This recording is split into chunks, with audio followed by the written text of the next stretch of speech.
Nabuo na natin yung wiring, nabuo na natin yung harness, na-tidy na natin. Ayan, tingnan nyo. Ito yung isang bush Europa natin, dito natin ipopwesto. Yung output natin papunta sa M5 tsaka X1, okay na, nandyan na, naikabit na natin. Yung connection natin ng passing switch, nandyan na. Connection natin ng 3-in-1 hollow switch, nandito na rin, na-connect na rin natin. Connection natin ng tri-switch, okay na rin. Lastly, ito, yung connection natin ng ating selector switch. Ayan, okay na, connected na lahat. Balikan natin yung mga switch natin dito. Zenlo tri-switch natin, yung passing switch, and then yung ating 3-in-1 hollow switch para dun sa kanyang M5. Inactivate kasi natin yung solo white, solo yellow, tapos yung double color para magagamit naman natin yung ilaw ng M5 lahat.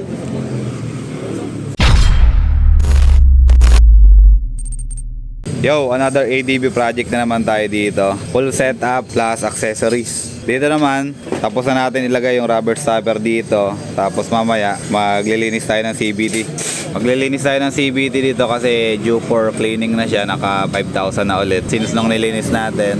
Tapos dito naman, sa part na to, ayan, napundi yung ilaw niya. Good thing, meron siyang 1 year warranty sa amin. Ayan, pinalitan natin ng bago. Asan yung luma niya, par? Ito yung lumang ilaw. Siguro mga naka, ano na to, 6 months or 7 months itong ilaw na to. Napundi. Cover pa siya ng warranty natin ng 1 year. So ayan, pinalitan natin ng bago. Dito naman sa labas, another ADB ulit, ball race installation. Hindi na natin masyadong madidetail yung proseso dito, pero ito, hapyawan na lang natin yung mga ginagawa niya. Ito yung isang special tools natin. Asan yung isa, par? Asan yung isang special tools? Asan yung isang special tools? Yung may corona. Asan? Di ba nagagamit? Parang mga... Ayun. Ito yung special tools natin, yung pantanggal natin ng thread comb tsaka steering nut. Ito yung pang thread comb. Ito yung steering nut. Kapag nagagawa tayo ng ball race, gumagamit tayo ng mga special tools para hindi tayo nagpupukpok ng mga piyesa. Dito naman sa labas, parang dumi na ito ah. sobrang dumi ng motor na to ah. Anong ginawa mo dyan? Rubber stopper. Ayan, kakatapos lang ng rubber stopper nito. Binaklas natin yung kaha. Ito, side bearing. Ito, yung utility box. And then yung footboard. Ayan, baklas lahat dyan. Hindi na tayo nagbutas. Ginamit natin yung isang method natin, yung baklas kaha. So depende sa inyo kung magbababutas kayo or magbabaklas kayo ng kaha. Ganun na lang yung ginagawa natin dito. Another ADB dito nakapila. Rubber stopper din to. After nito, after ma-assemble nung kaha, ito naman isusunod natin para magawa na rin to. Ulitin ko, rubber stopper ulit dyan. Ayan, meron tayo ditong 5 ADB 160. Isang wiring, isang ball race, tapos 3 rubber stopper and CVT cleaning.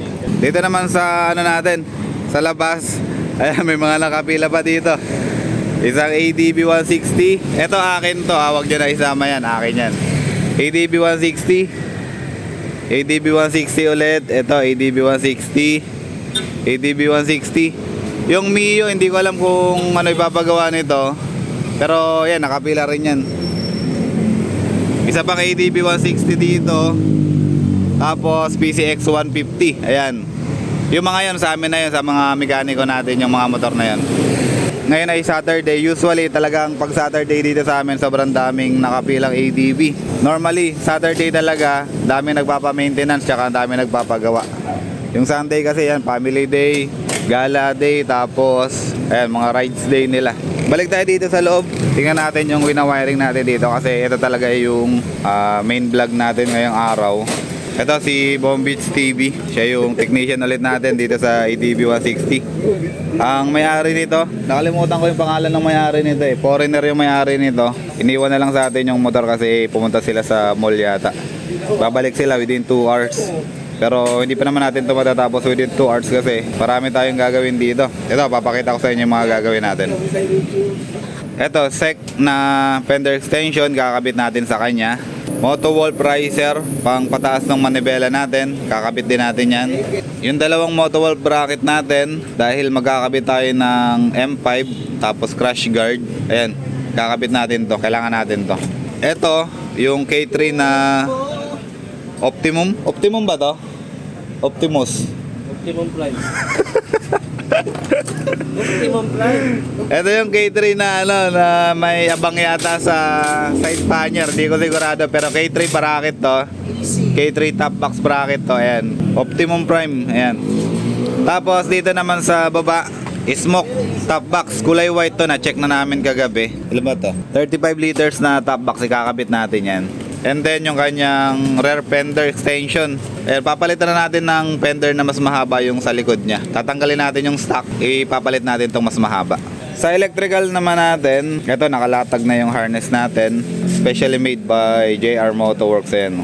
Sobrang solid ng harness na yan. Mamaya, pag naka-tidy na yan, makikita nyo yung ayos ng mga wiring natin dito. Sa ngayon, tinatidy pa lang, kinakabit pa lang yung mga dapat ikabit na mga switches. Babakita ko lagi yung mukha mo para viral lagi yung video mo, diba? Ayun, nagkabit tayo ng EXL na tri-switch.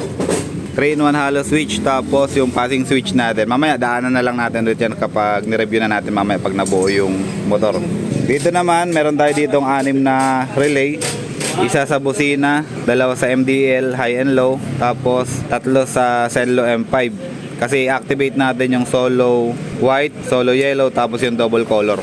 Sa ilaw naman, nasabi ko na kanina, ayan, M5 yung ikakabit natin. M5 100 watts. Na-prepare ko na yung ballaster niya. Ayan, mayroon na siyang terminal. Kung makikita nyo, activated lahat ng wire niya. Blue, yellow, white, saka black. Activated lahat yan. Yung another ilaw niya, ito Zenlo X1 Plus, 60 watts.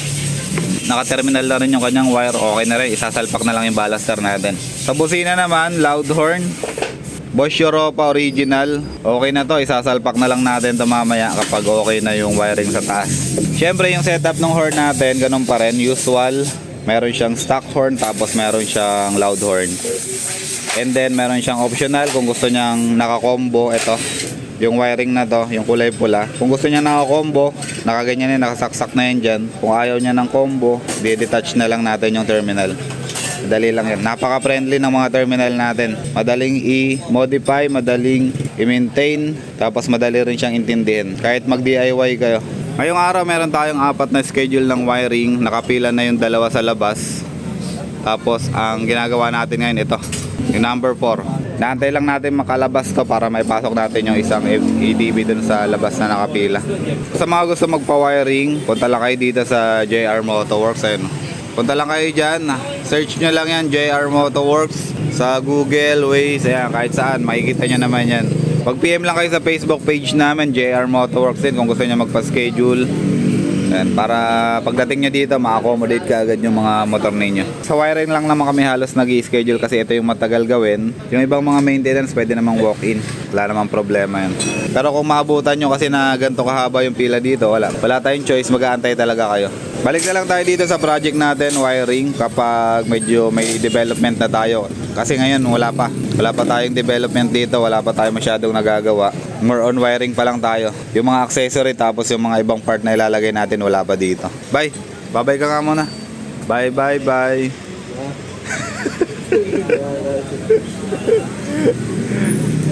Okay, balik tayo mamaya kapag okay na to. Balik tayo mamaya kapag naikabit na natin yung ibang accessory. Tapos magte-testing tayo sa second part ng video natin. Update tayo dito sa project natin, ADB 160. Pakitanggal nga muna saglit nito. Nabuo na natin yung wiring, nabuo na natin yung harness, na-tidy na natin. Ayan, tingnan nyo. Ito yung isang Bosch Europa natin, dito natin ipapwesto. Yung output natin papunta sa M5 tsaka X1, okay na, nandyan na, naikabit na natin. Yung connection natin ng passing switch, nandyan na. Connection natin ng 3-in-1 hollow switch, nandito na rin, i-connect na rin natin. Connection natin ng tri-switch, okay na rin. Lastly, ito, yung connection natin ng ating selector switch. Ayan, okay na, connected na lahat. Balikan natin yung mga switch natin dito. Zenlo tri-switch natin, yung passing switch, and then yung ating 3-in-1 hollow switch para dun sa kanyang M5. Inactivate kasi natin yung solo white, solo yellow, tapos yung double color para magagamit naman natin yung ilaw ng M5 lahat. Yung X1 natin, yung valve natin okay na. Naikabit na rin natin dito sa part na to. Naikabit na natin sa ilalim. Dito naikabit na rin natin. Mamaya pagkalagay natin ng crash guard, kakabit na rin natin yung M5. Ayan. Standby lang yung M5 natin hanggat di natin nakakabit yung crash guard. Pero yung wire nya, okay na. Ilatag na natin. Ang gagawin naman natin ngayon dito, i-close na natin yung part na hindi na natin kailangan mamaya kasi magkakabit pa tayo ng mga accessory. Rating ko yung optimum natin na K3, tapos smoke na top box, front fender extension, tapos yung fender dun sa likod. Ayan, yung riser natin, kakabit din natin yung mamaya yan. Sige par, i-close mo na yan para matesting na natin, may pakita natin sa kanila mamaya. Dito nga pala sa kabila, nakasalang na rin yung next natin na i-installan ng ilaw tsaka busina. Ang setup naman nito ay ganito. Original setup niya X1 tsaka M5 pero nagbago siya ng plano ngayon, naging naging X7 na. Hindi na siya M5. Pero yung horn niya ganun pa rin, PIA pa rin. So X1, X7 yung kakabit natin dito tsaka PIA horn. Bubuksan ko muna yung kaha and then mamaya ipapakita ko rin ulit sa inyo yung setup nito. Halos same lang nito yung magiging itsura ng wiring natin. Anima na relay. And then, ano pa ba? Ayun, same lang talaga. Abang-abangan nyo na lang din to. And then ito, abangan nyo na lang din yung testing natin. Update tayo dito sa mga project natin. ADB 160. Okay na to, yung kaninang umaga. Naikabit na natin yung mga dapat ikabit dito. Mamaya, balikan na lang natin to. Tingnan muna natin tong isa dito. Ito ADB 160 din. Ang ikakabit natin dito ay Zenlo X1 Plus tapos X7. Ito yung wiring nya. Same lang dun sa motor na to kanina yung pinakita ko sa inyo. Ganito rin yung wiring nya. 6 din na relay. Isa sa horn, 2 sa MDL, X1 Plus tapos 3 dun sa X7. Ito yung selector nya. Ito yung tri-switch na domino, passing switch. And then yung ating 3-in-1 hollow switch para dun sa kanyang X7. Halos same setup lang talaga tong dalawa na to. Nagkaiba lang sila dito sa ilaw. Dito ay M5, dito naman ay X7. Mamaya balikan na lang natin yung finished product nito. Pinapakita ko lang sa inyo ngayon yung klase ng wiring namin dito sa JR Motoworks. Baka sakaling naghahanap kayo ng malinis, maayos, tsaka quality na wiring. Ito yung may offer namin sa inyo. Ito yung harness nya, hindi pa tapos yung connection nito, pero dito sa mga switches okay na. Tingnan natin dito sa baba. Ito yung connection natin dun sa stock horn. Yan, yung stock horn wire natin, ayan yun. And then ito yung para dun sa mga horn natin. Ito yung stock horn natin. And then ito yung ating loud horn. Meron tayong abang dito sa taas, just in case gustong mag-upgrade ng Europa. Meron tayong abang dito. Europa yan, para sa Europa. Ito naman yung harness natin, yung kabuuan, pababa to ng battery. Hindi pa natin siya naipapasok dahil ito ipapakita ko pa sa inyo. Mamaya ilalagay natin siya dun sa battery. Ipapasok natin dun sa may ilalim, sa may utility box. Ayan yung itsura niya. Balikan natin tong project natin. Naikabit na yung mga dapat ikabit dito. Unahin na natin yung ilaw. Yung Zenlo X1 Plus, naikabit na natin. Zenlo M5, okay na rin, naikabit na natin. And then yung Bosch Europa, okay na, naikabit na natin sa loob. Yung mga additional accessories naman, okay na rin. Yung mga additional accessories natin, yung fender extension natin, naikabit na natin. Yung crash guard natin, okay na rin. Full crash guard, Red Moto Shield yung brand nito, naikabit na rin natin. Riser natin, okay na, Moto Wolf. And then yung K3 natin, K3 bracket na optimum, yung may abang na sa side pannier bracket, ayan, yung may mga butas na ganyan. Yung last na accessory na kinabit natin dito, ito, yung tapalodo or yung kanyang rear fender, okay na, naikabit na natin yung bago. Yung stock nya, iuwi na lang nya, dito na sa loob. Ang hindi pa naikakabit dito, yung kanyang top box. Ito, yung smoke na 35 liters. Ito na ipapahuli natin. Kaya parte, testing nga natin saglit para natin, last part na natin to. So, ito na yung magiging last part ng video natin. Hindi na natin aantayin matapos yung ibang accessory kasi medyo mahaba na yung video natin. Sige, passing muna tayo. Sige, passing ulit. Sa passing natin, activated yung high nung M5 and then yung high nung Zenlo X1 Plus. Sige, Zenlo X1, yung mababa, ayan, low. Ayan yung low niya, kulay puti. High mo. Okay. Ayan yung high niya, double color yellow tsaka white. M5 naman. M5 niya, ayan yung solo white, solo yellow. Yan, solo yellow and then yung double color. Okay. Busina, stock horn. Ayan yung sample ng stock horn natin. Sige, loud horn naman yung ating. Yan yung ating Bosch Europa. Sige, isa pa. Europa.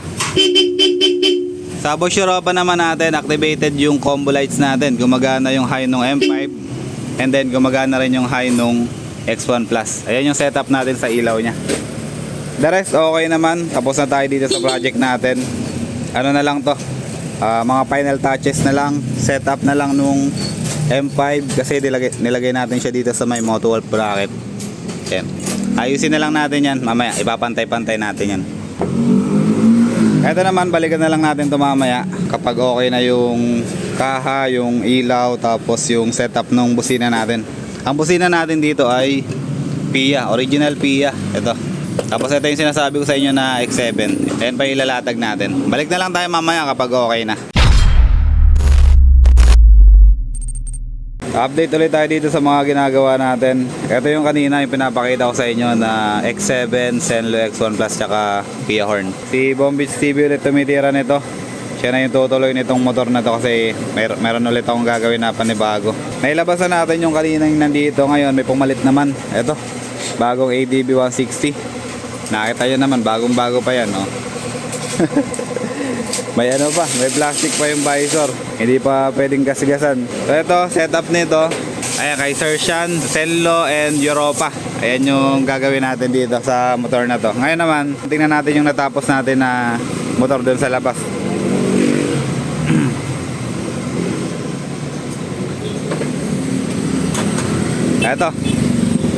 Ito na yung motor ni Sir.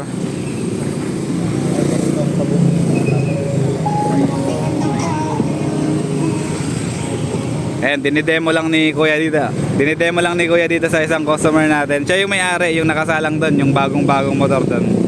Ayan, dinidemo niya lang yung ginawa natin. So, bale ito yung ADB 160 kanina na puti, na kinabitan natin ng crash guard, Zenlo M5, Zenlo X1 and Bosch Europa.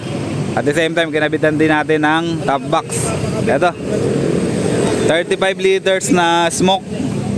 Ayan yung kinabit natin dyan. And then yung ating K3 bracket na optimum.